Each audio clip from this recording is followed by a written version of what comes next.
Everything that happened at Rogue Day One in 5 minutes. Event 1. The log muscle up is back. If you aren't ready for it at this point, you don't deserve to be there. Who on earth is this guy? I would say he's about as far back as this girl. Unfortunately, this girl is Haley Adams, who I know has had weird double unders for a long time. But what is she doing jumping up and down with her knees completely flexed over and over and over again? She looks like me on 24.2. And I was in the 40th percentile. She also didn't get a single log muscle up.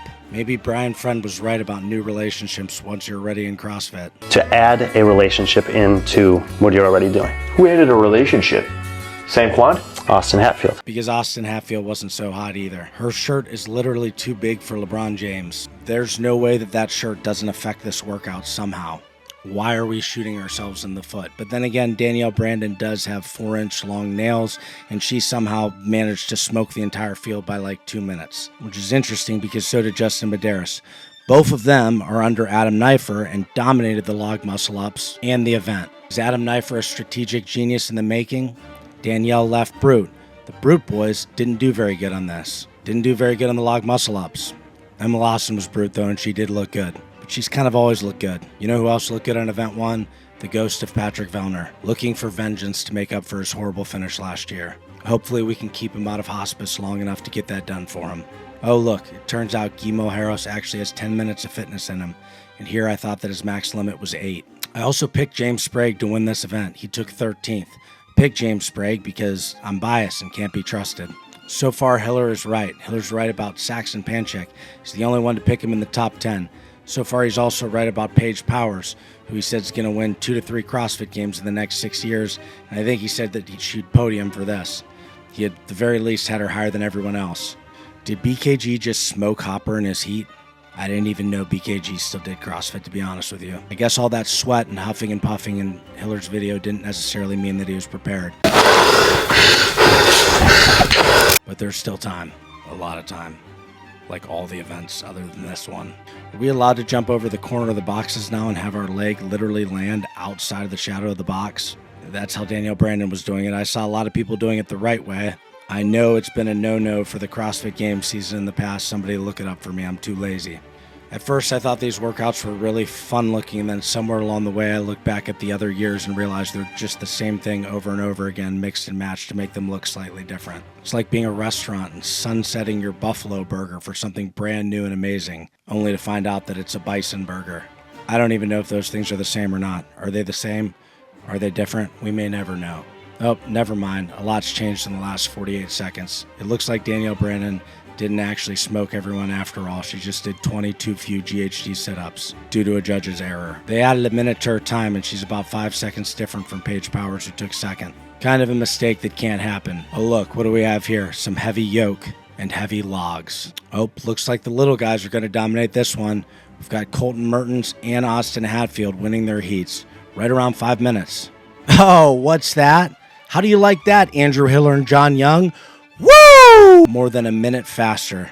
James Sprague is an absolute dog. No one is ever beating James Sprague in an event again, period. Now we've got the final heat with Hopper and Adler.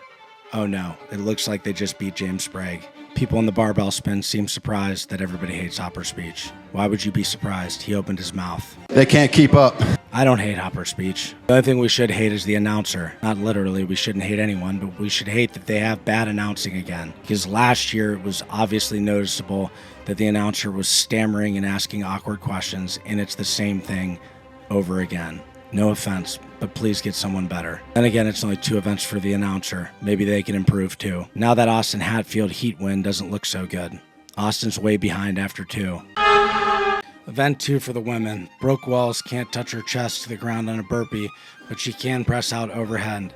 Unfortunately, her judge can't see. Therefore, she was no rep, costing her 15 seconds, which could have been 3 spots higher with the way that things shaked out. Olivia Kerstetter and Danny Spiegel taking 2nd and 3rd isn't much of a surprise. Turns out Alex Kazan is just fine. Her leg is holding up so far, but we'll find out in the heavy squatting event. If I had known that she wasn't going to have issues, I would have picked her higher than 8th. Hopefully she doesn't go back to her hotel and take a gummy tonight. Event 3 is absolute insanity. 315-pound squats. 40 of them. 40 150-pound sandbag cleans and 40 100-pound snatches. Colton Mertens destroyed everyone. He went to the dark place. He saw all of his enemies. He saw Dallin. He saw Jason. The inner hog came out and entered the pain cave, and nobody could touch him. Austin Hatfield is somebody who should be able to touch him, but once again he underperformed. Brian Friend has been right about a lot of things, except Justin Medeiros, of course, because he's crushing souls right now. That's another thing Hiller's right about, Justin Medeiros. Sometimes I think that Hiller just spins a wheel with people's names on it and trolls us all. Other times I think he's really smart. Can we just keep Brian Friend in Hiller's garage and only let him out when Hiller's there to supervise? As far as things Hiller was wrong about, once again, James Sprague. He's right about Guy Mojeros. The biggest joke in the history of CrossFit on an event with 315 back squats and a dumbbell that should be light as hell for this dude. Guy Mojeros is sitting in dead last. The guy cleans like 450 pounds, but comes in dead last in an event that is all heavyweight because basically he just doesn't like to hurt. John Young is right. But Sprague does have grit, and he pays his workout. He sneaks up on everybody because he is like a puppy dog, so you don't expect it, but he is the new professor. There's a time at Wadapalooza where I asked him what he was going to do in the last 3 or 4 workouts, and he literally called his pace exactly for every single workout. Pace, did I say pace? If I said pace, I meant place. Even though he does pace, he paces really well. These last 2 events, nobody would have projected James Sprague to take top 3. Everyone is wrong. He is wrong. He is wrong. You're wrong. You're wrong. Actually, I didn't hear your pick, but I think you had him higher, which means that you're right, which makes sense because you're normally wrong. You should be wrong here, but you're not wrong. You're right, like me.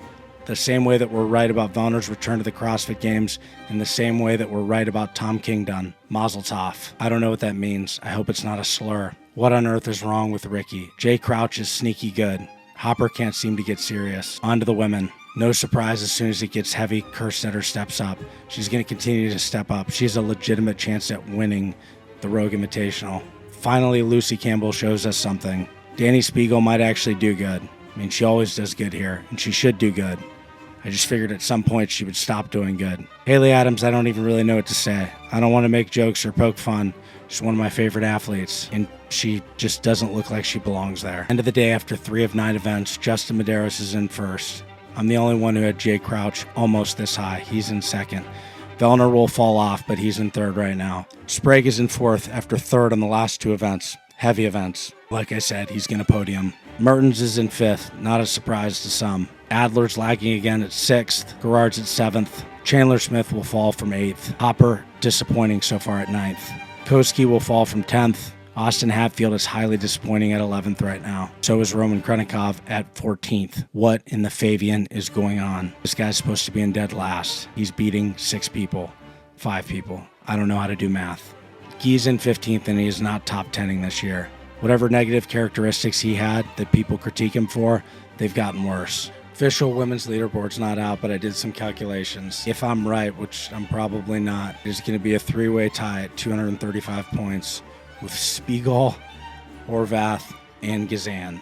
Danielle Brandon drops way off a cliff, so does Ariel Lowen. They were in 2nd and 4th, respectively. Olivia Kerstetter is going to be right there with her event win, and she should be at 225 points in 4th and 10 points out of the lead.